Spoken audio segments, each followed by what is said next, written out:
Welcome to Nelson's Mainland Television Regional News. I'm Rajat Agrawal, and here's some highlights in the news today. ASB report shows Tasman retail thriving and Nelson lagging behind. Mayor discusses parking in Central Business District. MP talks about closure of Murchison Information Center. And NMIT student gains top award for cutting edge project. Tasman has staged an impressive climb up the rankings on the latest ASB Regional Economic Scoreboard to 4th place. The main driver was growth in retail sales that outstripped every other part of the country. Retail trade in Tasman grew 14% in the March quarter, whereas Nelson, it dipped 5%. The report shows Nelson remains in the bottom half of the rankings due to soft retail spending and construction activity. Joya Devine spoke with Mayor Rachel Reese earlier this week and discussed the issue of parking in the Central Business District. Now, Nick Smith has also suggested more and more of the retail spenders going to Richmond. Recent data perhaps suggests that this is true. Are you concerned this may be the case? What we've seen is the latest figures come through that are showing a plus 14% increase for Richmond, and over the first quarter of this year, a minus 5% decrease for Nelson City. So I think we're definitely seeing some change. We're seeing the retailers that I've spoken to, and I've talked to many retailers over the last few months, to people in hospitality, to business owners, to building owners, and they say to me, Rachel, we're actually at a point where we need to focus some energy on the heart of our city. So yeah, I think we are seeing some impact. You know, Kmart's opened, and I've talked to my friends. They've said, oh look, we were needed some pajamas for the kids, and we popped out to Kmart. While they were there, they did their vegetable shopping as well, and popped down to the body shop and the mall. So yeah, it's having an impact, I believe. Yes, and I guess the bone of contention is the issue of parking. So where are things at with that? You obviously want to make progress on that issue.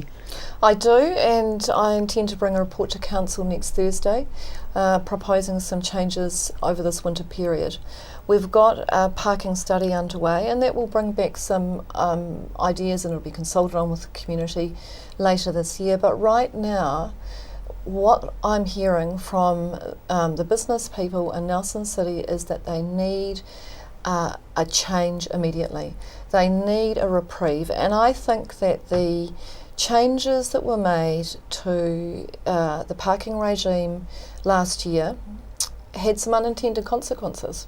There is a reason, I believe, why those sorts of decisions should be made at the council table, because they are big policy decisions. Parking is there to support the businesses in the CBD. They pay a lot on their commercial rates. Those inner city ratepayers, and the ones in Stoke, in the commercial area in Stoke, pay the highest rates in Nelson, and they need services that support their businesses. My objective is really simple. I want more people coming into the centre of Nelson, more people coming in to enjoy being in the public spaces, coming to the galleries, coming to the museum, going out to restaurants, going to the movies, shopping, just having a great time. And whatever we can do to support that, I'm prepared to look at.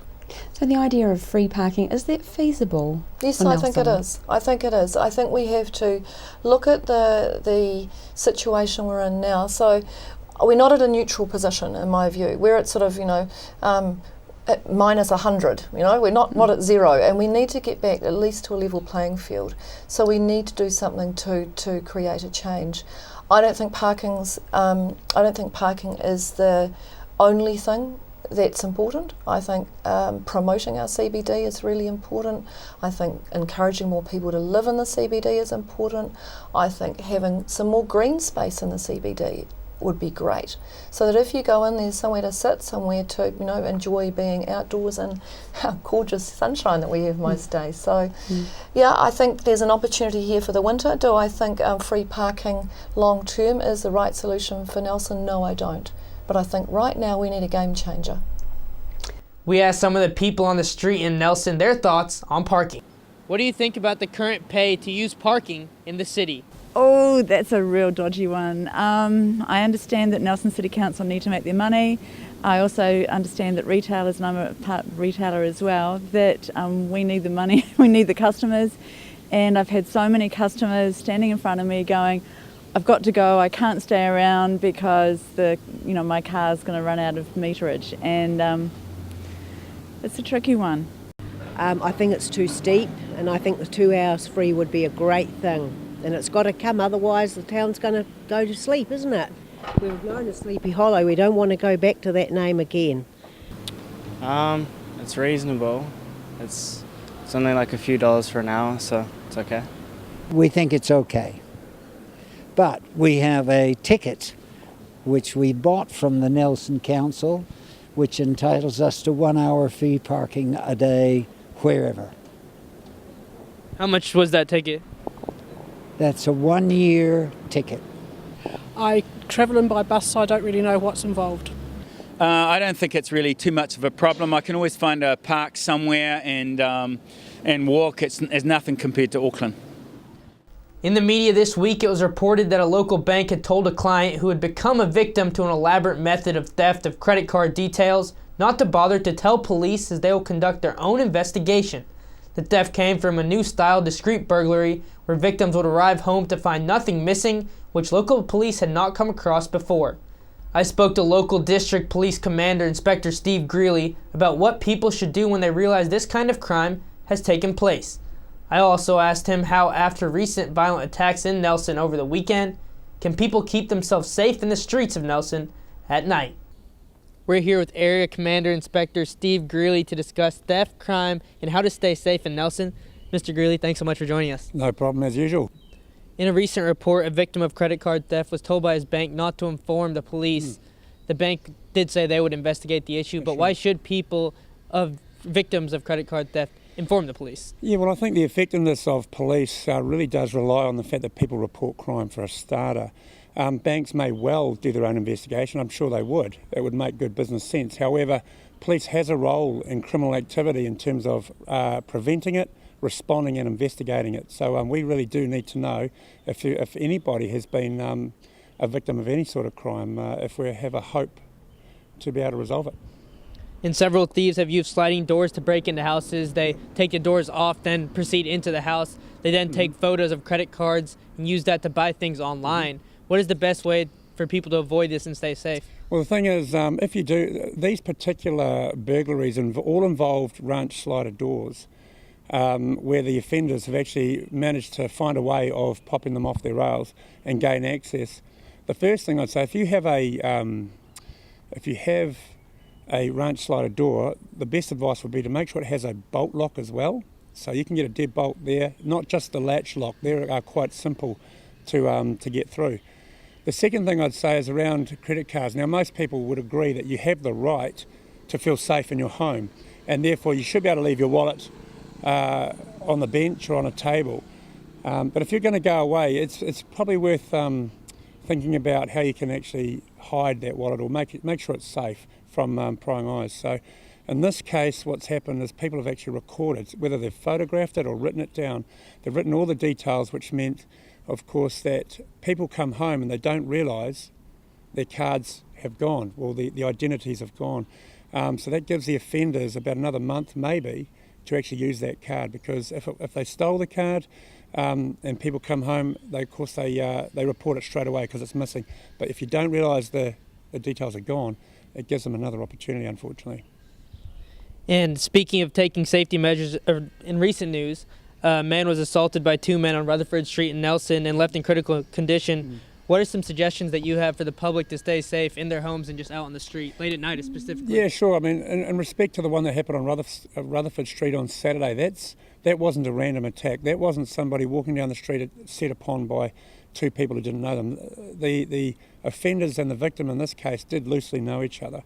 But generally speaking, I think it's the same. This sort of advice could never change. Is if you're going to go walking or running at night, it's always safe to do so in numbers. If it's after dark, especially if you're female, I would advise hopping in a car or getting someone to take you rather than walk. Nelson's a really safe place, and it really is. We have one of the lowest recorded amounts of crime in New Zealand. However, just to guarantee that safety, I would either drive or be with somebody else. Safety in numbers. Inspector Greeley, thanks so much for your insight on safety, and thanks for joining Mainland TV. No, not a problem at all. Cheers, mate.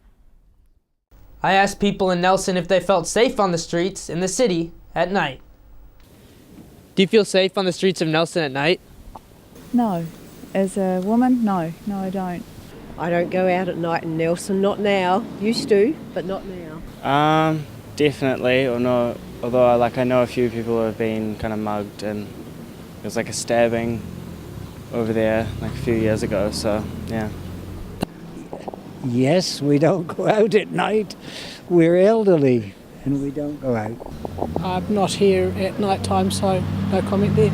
Yeah, I do feel quite safe in the streets of Nelson at night. You don't have to walk that far, and if you're with someone else, you're pretty safe, yeah. Nelson Marlborough Institute of Technology student David Bryden has received the Todd Foundation Award for Excellence for a cutting-edge research project using 3D sensors and augmented reality. The Todd Foundation is a private family philanthropy which provides funding to New Zealand organizations that contribute towards their vision of inclusive communities where all families, children, and young people can thrive and contribute.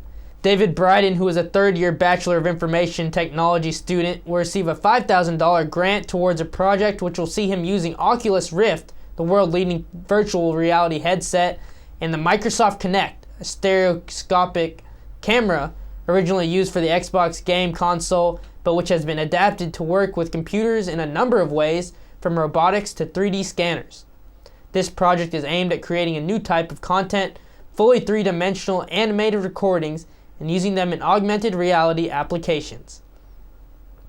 David Bryden says he's excited about the project and thankful for the Todd Foundation's backing, stating, "Without them, I would not be able to afford the cutting-edge hardware that's required to carry out a project like this." The two main pieces of hardware are being released in July this year, the Oculus Rift DK2 and Kinect V2. By themselves, these are very exciting pieces of hardware, but I believe that with them, I will be able to do things that combined will truly show us what the future will look like. Motueka High School students are the first students to earn NCEA credits as part of their involvement in a pilot education program in the Abel Tasman National Park. The Adopt a Section program is an initiative from Project Jansoon and the Department of Conservation where schools take responsibility for a section of the park. The students design and implement their own 5-year ecological restoration plans for their area in consultation with the DOC and other experts. Motueka High School has adopted a section of the park from Anchorage over the ridge and down to Watering Cove. In May, the school's Year 12 geography class undertook a research project in their section, which saw them earn 5 geography credits at NCAA Level 2. For some students, it was the first time they had visited the Abel Tasman National Park. Geography teachers Rebecca Wolfries and Graham Coleman said they had a fantastic day and it was a great day to study an area they had felt they had ownership of. Rebecca says it was such a positive thing that we can get into the Abel Tasman so the students can experience it for themselves and enjoy being hands-on. In the past, we would have had some students miss out because of cost, but thanks to Project Jansoon, it is now possible for everyone to take part. The students collected raw data between Anchorage and Watering Cove to assess how relief, climate, soil, and vegetation interact to make the various locations different. Staff from DOC and Project Jansoon were on site to provide ecological advice. Project Jansoon's Wendy Reeves says it is wonderful to see Motueka High School incorporating NCEA achievements into their work in the park so soon. She says when they launched the Adopt a Section pilot program, we knew that it would take time for teachers to adjust their teaching and assessments to include field work in the park.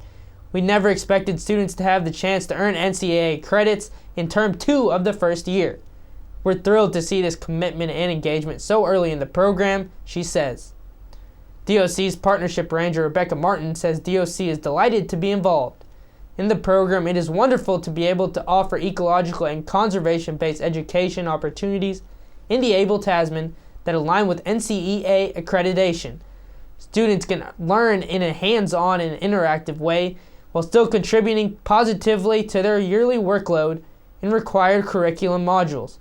She says Motueka High School hopes to run the same research project in the park next year. and also excited to work to NCEA Level 3. Thanks also to Able Tasman Sea Shuttle, who transported the students into the park. After the break, we'll bring you the latest weather update and some events and happenings coming up from around the region.